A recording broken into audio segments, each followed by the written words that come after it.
Innovation can be defined in so many ways and so many platforms as that. Today I'm in Area 25 to talk to a very interesting entrepreneur in the name of Ted Kwelepeta. As you can see, I'm in a very nice vehicle, a vehicle that actually he built himself from scratch. We're here to talk more about the vehicle and more about the different machines that he builds here, and also what he's come to find out, or just to come up with what they call sustainable architecture. It's going to be an interesting ride. I hope you stay with us. My name is Paul Temple.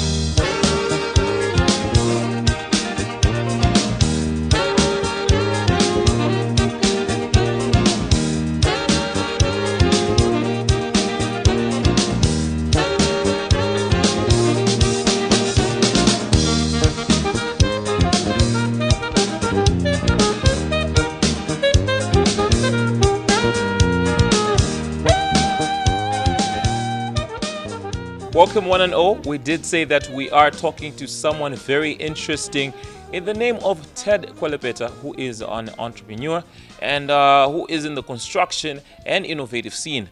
He is one of the many people in Malawi who are trying to make sure that to come up with different ways of easing the way of life, and at the same time also coming to combat and bring about a very positive towards energy, towards the environment as well. We should conserve our environment. So I'm with him today. Ted, how are you doing? Oh, fine. Thanks for coming to see us. All right. Yeah. So before I get into more or less what we're going to see around your house and more of the objects that are behind me, this car and the scooters, maybe just a brief background of who Ted Kwelepeta is. My name is Ted Kwelepeta. I'm a Malawian. I grew up in Blantyre. I did my secondary school in Blantyre. But then after finishing my secondary school, I went to South Africa for greener pastures. And that's where most of the ideas that I have came from. And then in 2010, I came back to Malawi to start a business. So I started a business as a property developer, and then eventually I landed up into manufacturing of the machines. In fact, I'm one of the people that has pushed the introduction of cement blocks in Malawi. Yes, yes. Fantastic. So a very good brief background. Maybe now looking at the visual aspect of your house, and you've come up with different innovative skills around the house. Yes. Maybe just run us through. We saw blocks of cylindrical in cement as well that are embedded into the ground. Yeah. What's the basic function for that? Oh, that was a septic tank. And actually the septic tank is designed so that we reuse the waste the water that is wasted from the house, and we will be using it for irrigating the gardens. Yes. Now, maybe on an innovative scale, 4 of those 5, do you plan on maybe just upscaling and coming up with something more innovative towards the cleaning of the waters itself? Yes, the same septic tank will also be able to take carbon dioxide, which can be used for cooking in the house. So the process of breaking down that waste produces carbon dioxide, and that carbon dioxide can be used for cooking in the house. All right. Yes. Now, maybe as terms of visibility now, yes. Can this be implemented in any household? Do you have to have specific land for it? Is it costly? What's the implementation scale like? Any house can actually implement this one, because we are still using septic tanks in Malawi. So this time, instead of building a sockway where you are going to drain the wasted water and let it sink in the ground, this time you can be able to reuse it, and you don't have to build a big septic tank. So if you also want to use it as a biogas reactor, then it doesn't have to be very big, because then all the waste is actually digested again, and then the byproduct being the carbon that you're using for cooking. Yeah. Now, around the house, we see there are boreholes, and at the same time we're also looking at these objects that are of the same lining, as I would say. Maybe what is the particular function for these ones? We actually decided to actually build or make some boreholes so that we can be using the water that is from the ground also for cooking. Yeah, so because we don't want to be struggling when there's a shortage of water. And we also are going to have big tanks that would harvest water from the roof. When the rain comes, and we'll be harvesting that water. Yes. Now, in terms of, we did talk about cement blocks. Yes. Are you making the cement blocks here, and if so, how? We don't actually the cement blocks that have been used to build the house. We've made them on the premises. Yeah, so we've been using the quarries that we buy, and then we make the blocks on site and use it for building the house. Yeah, since we also have design and make cement block machines, so we just make the blocks. That was actually my next question. How do you even come up with the skill of designing a machine that makes cement blocks? Where was the idea from? Maybe what was the motivation behind you making these machines? Okay, naturally, whenever I'm faced with a challenge, I tend to keep on thinking to find a solution. And then seeing that people have now embraced the idea of building cement blocks, I thought of now taking advantage of that and then start thinking of designing a machine.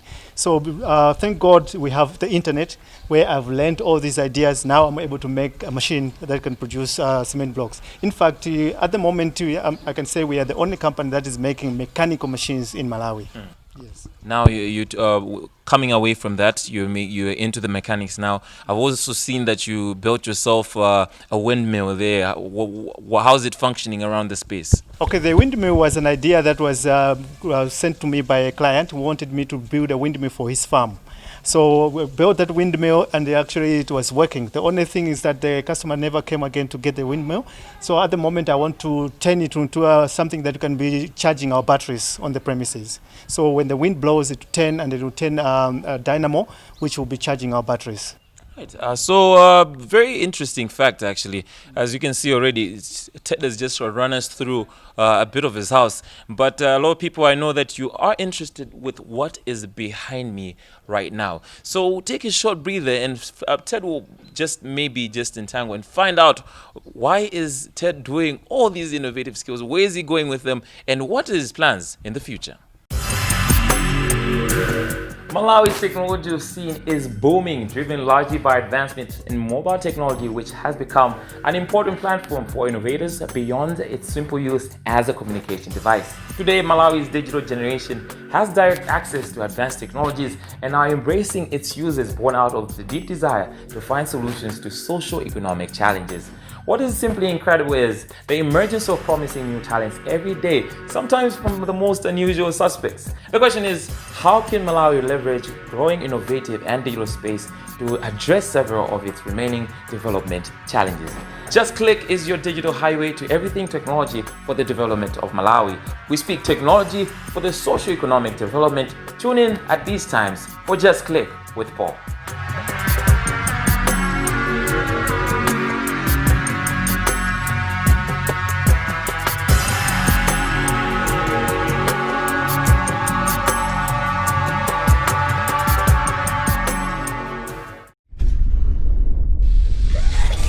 Get all the latest news from the trusted source online. We have the most shared local news on our website.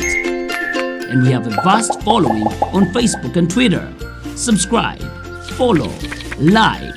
Zodiac Online, the only local trusted source on the network. Welcome back. If you're just joining us right now, we're talking innovation with Ted here, actually Ted Kwelepeta, and he's just explained us how he's turning his house into an innovative space, a space where it not only contributes to him, but at the same time is also saving and adding a bit of a positive feel to the environment itself. So coming up next now, just talking more, is the vehicle that is behind me.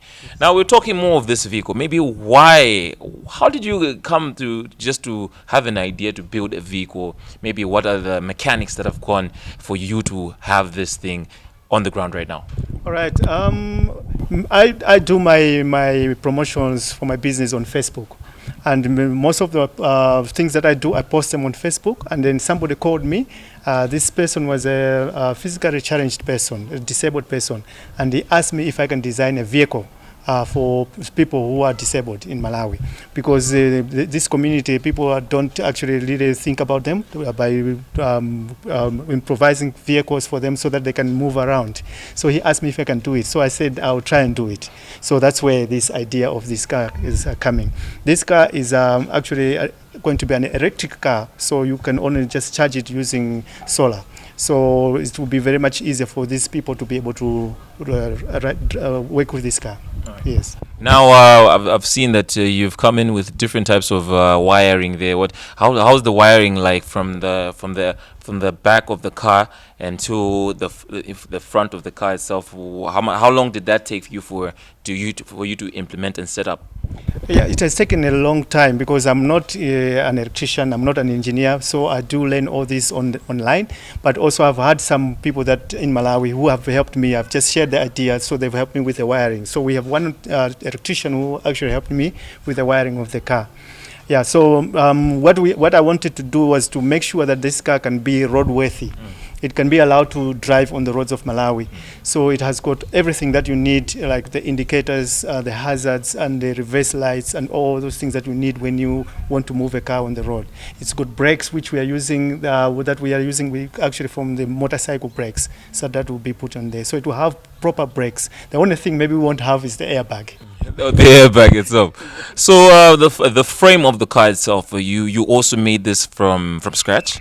Yes, since this is just a prototype, so I've used the normal steel that we get local in Malawi. But I think the best steel that we'll be using will be aluminum.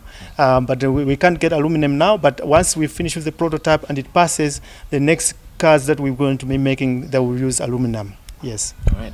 Now, from the scale, you did say that you wanted to be an electrical car. Maybe what was the motivation behind? You could have easily just put an engine there and be done with it. Yeah, I'm actually very passionate about taking care of the environment.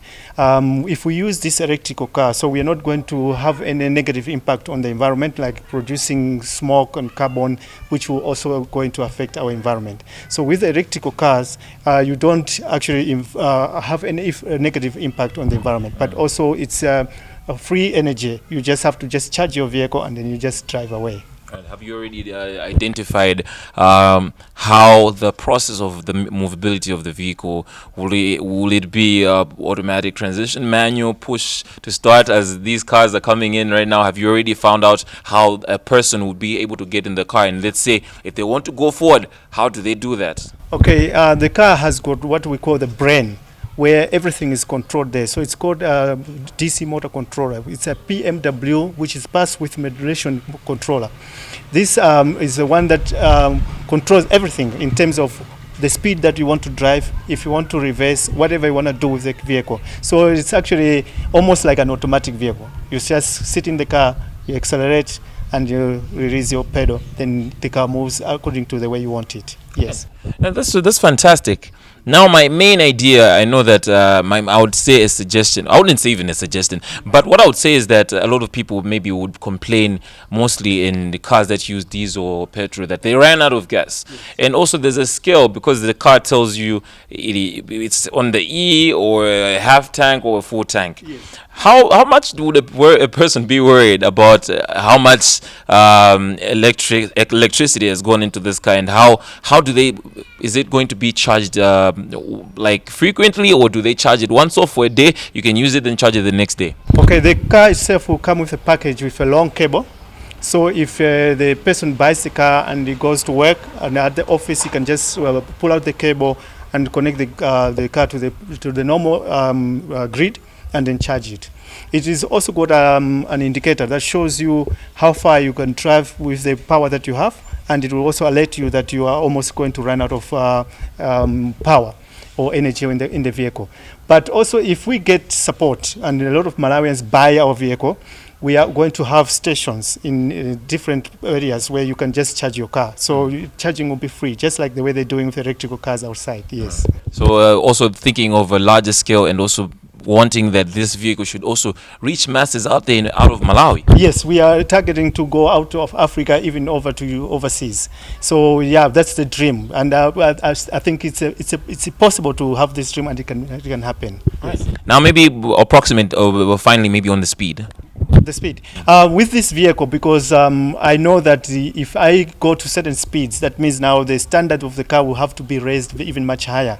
But because we're trying to make it easier for mobility for people who are disabled, the maximum speed that we want to put there is going to be about 35 kilometers.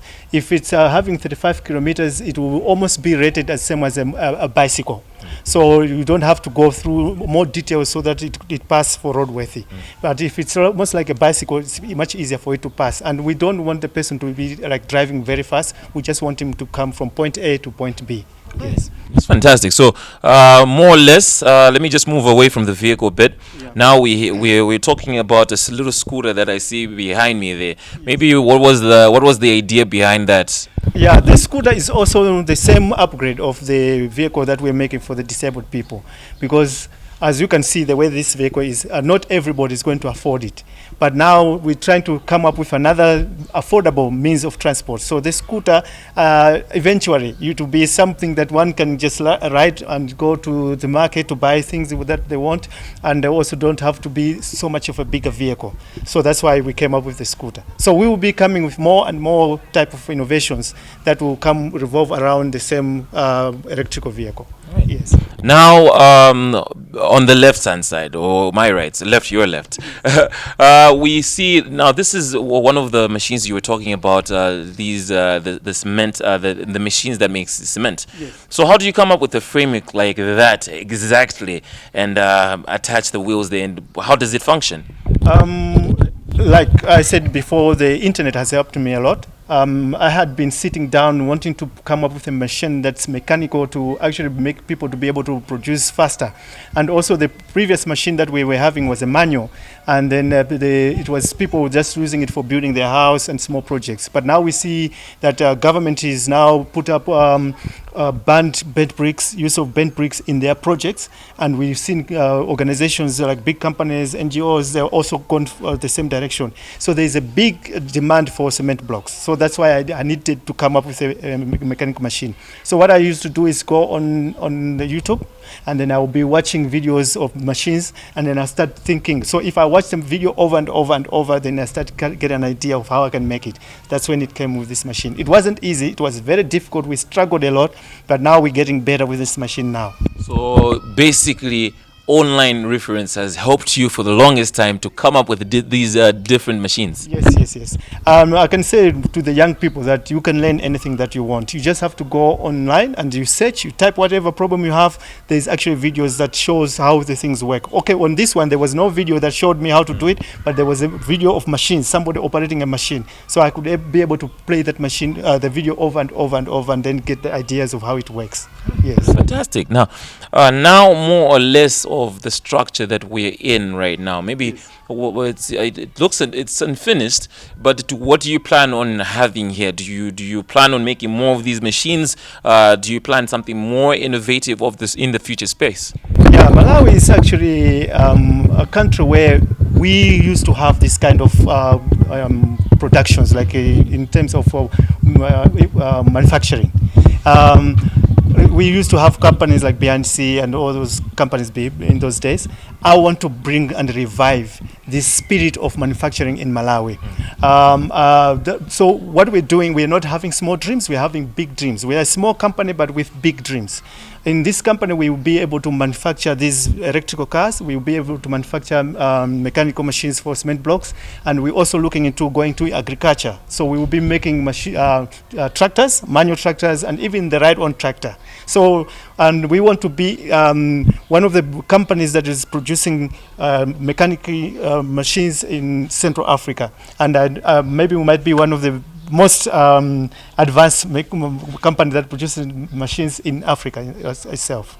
Yeah. So you're thinking upscale, and at the same time you're also thinking on a broader scale as well. We are thinking big. You're thinking big. We're thinking big. Yes. All right, that's fantastic, ladies and gentlemen. Just finding out from more here from Ted.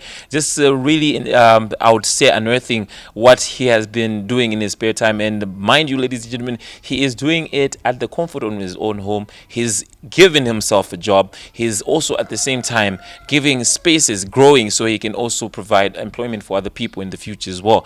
Now, maybe Ted, more or less, I would like to ask in terms of where is the passion for coming from, because we're talking about now innovation in terms of construction. Now you've left the construction season, you haven't left it, but you're also diving into mechanics. Then after that you're talking about agriculture. How many things is Ted thinking about? There's more things to come. At the moment, the most thing that I'm passionate about is to share the knowledge that I have to the youth.